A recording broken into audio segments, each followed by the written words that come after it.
सो hi everyone, फिर से एक नए वीडियो पर स्वागत है। दोस्तों, आप जानते हैं और आप महसूस भी कर रहे हैं कि इस साल बारिश बहुत कम हुआ है और बारिश इतना कम हुआ है कि अभी तक एक भी खेत का रुपाई नहीं हुआ है।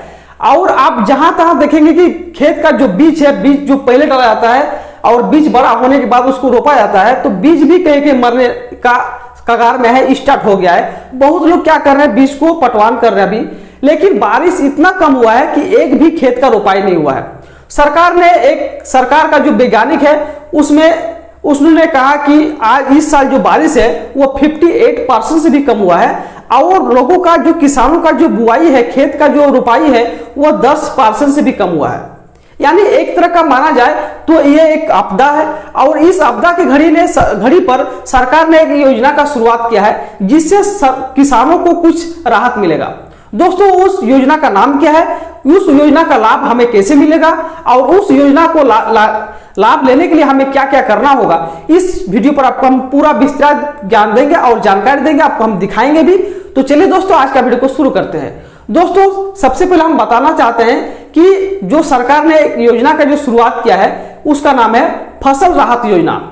इस योजना के तहत हमें किस तरह का आवेदन करना होगा और कौन कौन से व्यक्ति इस योजना का लाभ ले सकता है और इस योजना का लाभ लेने के लिए हमें कौन सा दस्तावेज चाहिए, यानी कौन सा कागज चाहिए जिसके चलते हम इस योजना का लाभ ले सकते हैं। दोस्तों, इस योजना के बारे में, फसल राहत योजना के बारे में हम इस बोर्ड पर आपको हम बता रहे हैं। सबसे पहले हम इसका प्रावधान बताएंगे कि इस योजना के प्रमुख प्रावधान क्या है। दोस्तों, केवल प्राकृतिक आपदा से क्षति, यानी अगर आपका इस साल पानी के चलते अगर आपका खेती नहीं हुआ है तो जाके आपको पैसा मिलेगा।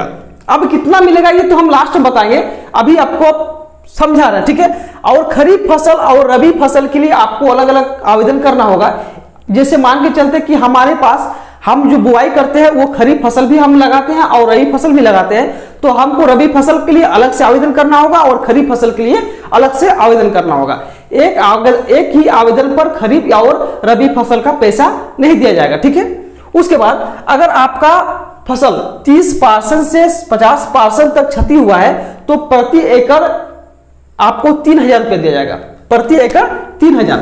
अगर आपका फसल 50% से अधिक क्षति हुआ है तो प्रति एकड़ आपको 4,000 रुपया दिया जाएगा, ठीक है।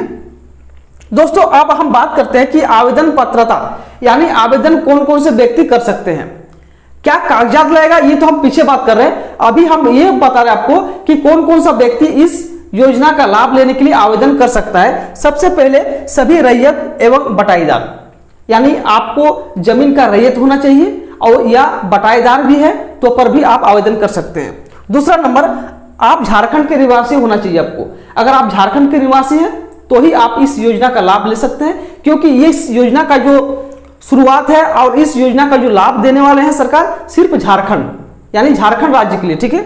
उसके बाद आपका कम से कम आयु 18 साल होना चाहिए। अगर आपका उम्र 18 साल से कम है तो आवेदन आप नहीं कर सकते हैं। जो किसान है वो 18 साल के बाद ही होते हैं, किसान जो है वो 18 साल के बाद ही होते हैं, इसीलिए इसका जो वर्ष है वो 18 साल। आपके पास खतियान होना चाहिए और राजस्व रसीद यानी लगान, और लगान भी है इस साल का होना चाहिए, यानी 22-23 का लगान होना चाहिए, ठीक है। उसका न्यूनतम 10 डिसमिल के लिए आप आवेदन कर सकते हैं और अधिकतम 5 एकड़ जमीन के लिए आप आवेदन कर सकते हैं।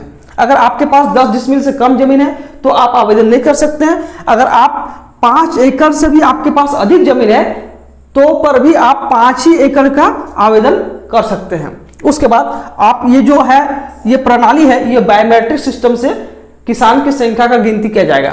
उसके बाद इसमें दस्तावेज, यानी कौन कौन सा पेपर लगेगा। पहला नंबर तो आप जानते हैं हर जगह आपको आधार कार्ड चाहिए। दूसरा नंबर मोबाइल नंबर चाहिए। उसके बाद आपको तीसरा बैंक पासबुक चाहिए, क्योंकि उसी में ही आपको पैसा ट्रांसफर किया जाएगा, ठीक है। उसके बाद राजस्व रसीद यानी खतियान करंट इस साल वाला, यानी 22-23 का रसीद आपके पास होना चाहिए। उसके बाद वंशावली आपको एक पेपर में बनाना होगा। आपका वंशावली आपको कैसे बनाना है, अगर आप नहीं जानते हैं तो आप कमेंट कीजिएगा, हम बता देंगे। अधिकतर लोग जानते हैं, गांव के लोग वंशावली कैसे बनाते हैं, क्योंकि वंशावली तभी जानते हैं क्योंकि उसका जाति निवासी बनाने के लिए वंशावली लगता है। तो वही वंशावली का सत्यापित प्रधान का होना चाहिए या कर्मचारी करेंगे चाहे प्रधान सत्यापित करेंगे, ठीक है। उसके बाद एक घोषणा पत्र चाहिए उसके बाद चयनित फसल का रकबा, यानी आप फसल जहां लगाए हैं उस खेत का रकबा, उसका प्लॉट नंबर, उसका पूरा विवरण आपको देना है।